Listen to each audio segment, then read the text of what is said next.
Hi everyone, welcome to Jai's home tales. ಎಲ್ಲ ಹೇಗಿದ್ದೀರಾ? ಇವತ್ತು ನಾನು 3 ಬಗೆಯ ಮೆಣಸಿನಕಾಯಿ ಬಳಸಿ ಹೈಜೀನಿಕ್ ಆಗಿ, ಫುಡ್ ಕಲರ್ ಇಲ್ಲದೆ, ಪ್ರಿಸರ್ವೇಟಿವ್ ಇಲ್ಲದೆ ಅಚ್ಚ ಖಾರದ ಪುಡಿ ಹೇಗೆ ಮನೆಯಲ್ಲಿ ಸುಲಭವಾಗಿ ಮಾಡೋದು ಅಂತ ತೋರಿಸ್ಕೊಡ್ತೀನಿ. ಹಾಗೂ ಧನಿಯಾ ಪುಡಿಗೆ ಏನೇನು ಸಾಮಗ್ರಿಗಳನ್ನ ಸೇರಿಸಿದ್ರೆ ರುಚಿ ಹಾಗೂ ಬಣ್ಣ ಚೆನ್ನಾಗಿರುತ್ತೆ ಅಂತಲೂ ತೋರಿಸ್ಕೊಡ್ತೀನಿ. ವಿಡಿಯೋ ಸ್ಕಿಪ್ ಮಾಡದೆ ದಯವಿಟ್ಟು ಕಡೆ ತನಕ ನೋಡಿ. ಮೊದಲಿಗೆ ಅಚ್ಚ ಖಾರದ ಪುಡಿ ಹೇಗೆ ಮಾಡೋದು ಅಂತ ನೋಡೋಣ ಬನ್ನಿ. ಮೊದಲಿಗೆ 200 ಗ್ರಾಮ್ ಅಷ್ಟು ಗುಂಟೂರು ಮೆಣಸಿನ್ಕಾಯಿನ ಚೆನ್ನಾಗಿ ತೊಳ್ಕೊಳ್ತಾ ಇದ್ದೀನಿ. ಪ್ರತಿಯೊಂದು ಮೆಣಸಿನ್ಕಾಯಿನೂ ತೊಳ್ಕೊಳ್ಳೋದ್ರಿಂದ ಅದರಲ್ಲಿ ಏನಾದರೂ ಧೂಳೆಲ್ಲ ಇದ್ದರೆ ಕ್ಲೀನ್ ಆಗುತ್ತೆ. ಹಾಗೂ 200 ಗ್ರಾಮ್ ಅಷ್ಟು ಮಣ್ಣು ಕಟ್ಟಿದ ಮೆಣಸಿನ್ಕಾಯಿ ಅಂತ ಏನು ಹೇಳ್ತೀವಿ, ಮಡ್ ಚಿಲ್ಲಿ, ಅದನ್ನು ಕೂಡ ತೊಳೆದಿಟ್ಕೊತಾ ಇದ್ದೀನಿ.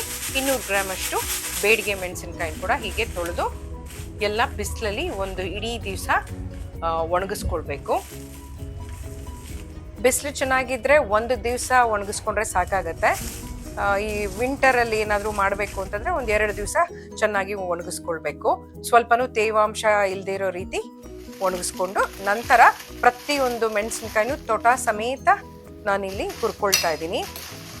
ಸ್ಟೆಮ್ ಸಮೇತ ನಾವು ಈ ರೀತಿ ಹುರ್ಕೊಂಡು ಪುಡಿ ಮಾಡಿಸ್ಕೊಳ್ಳೋದ್ರಿಂದ ರುಚಿ ಚೆನ್ನಾಗಿರುತ್ತೆ. ಸೊ ಸ್ಟೆಮ್ ತೆಗೆಯೋ ಅವಶ್ಯಕತೆ ಇಲ್ಲ.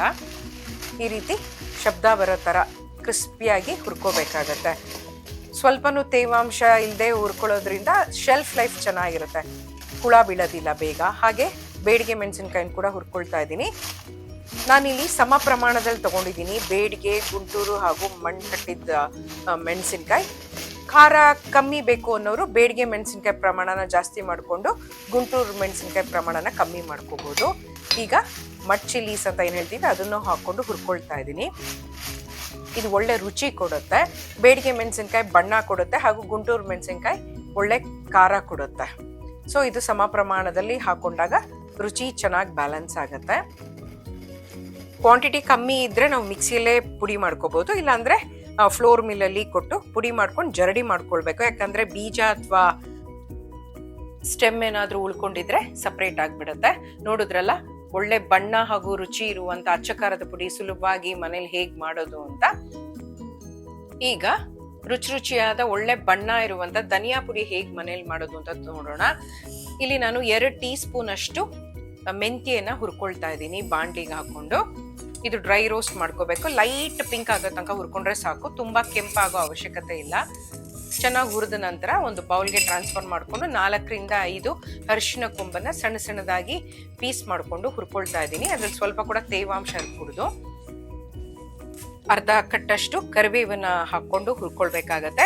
ಇದು ಒಂದ್ ದಿವಸ ಬಿಸಿಲಲ್ಲಿ ಒಣಗಿಸಿ ಹುರ್ಕೊಳ್ಬೋದು, ಇಲ್ಲ ಅಂತಂದ್ರೆ ಹಾಗೆ ಹುರ್ಕೊಳ್ಳಂಗಿದ್ರೆ ಕ್ರಿಸ್ಪಿಯಾಗಿ ಆಗೋ ತನಕ ನಿಧಾನಕ್ಕೆ ಸುಮಾರು 10ರಿಂದ 15 ನಿಮಿಷ ಹುರ್ಕೋಬೇಕಾಗತ್ತೆ. ಕೈಯಲ್ಲಿ ಈ ತರ ಮಾಡಿದಾಗ ಚೆನ್ನಾಗಿ ಪುಡಿ ಆಗ್ಬೇಕು, ಅಲ್ಲಿ ತನಕ ಹುರ್ಕೋಬೇಕಾಗತ್ತೆ. ಎಲ್ಲ ಹುರ್ಕೊಂಡು ಒಂದು ಬೌಲ್ಗೆ ಟ್ರಾನ್ಸ್ಫರ್ ಮಾಡ್ಕೋಬೇಕು. ನಾನು 1 kg ಧನಿಯಾನ 2 ಬ್ಯಾಚಸ್ ಅಲ್ಲಿ ಹುರ್ಕೊಳ್ತಾ ಇದ್ದೀನಿ. ಲೋ ಫ್ಲೇಮಲ್ಲಿ ನಿಧಾನಕ್ಕೆ ಸ್ವಲ್ಪ ಘಮ ಬರಬೇಕು ಹಾಗೂ ಸ್ವಲ್ಪ ಬಣ್ಣ ಬದಲಾಗೋ ತನಕ ಹುರ್ಕೊಂಡ್ರೆ ಸಾಕು. ನೋಡಿ, ಈ ರೀತಿ ಬಣ್ಣ ಬದಲಾದ್ರೆ ಸಾಕು, ತುಂಬಾ ಕೆಂಪಗಾಗಬಾರ್ದು. ಎಲ್ಲ ಚೆನ್ನಾಗಿ ಹುರಿದು ನಾವು ಬಿಸಿಲಲ್ಲಿ 2ರಿಂದ 3 ಗಂಟೆ ಒಣಗಿಸಿ ನಂತರ ಫ್ಲೋರ್ ಮಿಲ್ಲಲ್ಲಿ ಪುಡಿ ಮಾಡಿಸ್ಕೊಳ್ಬೋದು. ಇದನ್ನು ಅಷ್ಟೇ ಜರಡಿ ಮಾಡೋದನ್ನ ಮರಿಬಾರ್ದು. ಜರಡಿ ಮಾಡಿ ಒಂದು ಏರ್ ಟೈಟ್ ಕಂಟೈನರಲ್ಲಿ ಸ್ಟೋರ್ ಮಾಡಿ ಇಟ್ಕೊಂಡ್ರೆ ಸುಮಾರು ತಿಂಗಳ ಕಾಲ ಫ್ರೆಶ್ ಆಗಿರುತ್ತೆ. ನೀವು ಒಮ್ಮೆ ಧನಿಯಾ ಪುಡಿ ಹಾಗೂ ಅಚ್ಚ ಖಾರದ ಪುಡಿ ಹೀಗೆ ಟ್ರೈ ಮಾಡಿ ನೋಡಿ. ಅಂಗಡಿಯಲ್ಲಿ ಸಿಗೋದಕ್ಕಿಂತ ಇದು ಬಹಳ ರುಚಿಯಾಗಿರುತ್ತೆ. ಹೋಪ್ ಈ ವಿಡಿಯೋ ನಿಮ್ಗೆಲ್ಲ ಇಷ್ಟ ಆಗಿದೆ ಅಂತ ಭಾವಿಸ್ತೀನಿ. ಮುಂದಿನ ವಿಡಿಯೋದಲ್ಲಿ ಮತ್ತೆ ಸಿಗೋಣ. ಅಲ್ಲಿ ತನಕ take care, love you all, bye.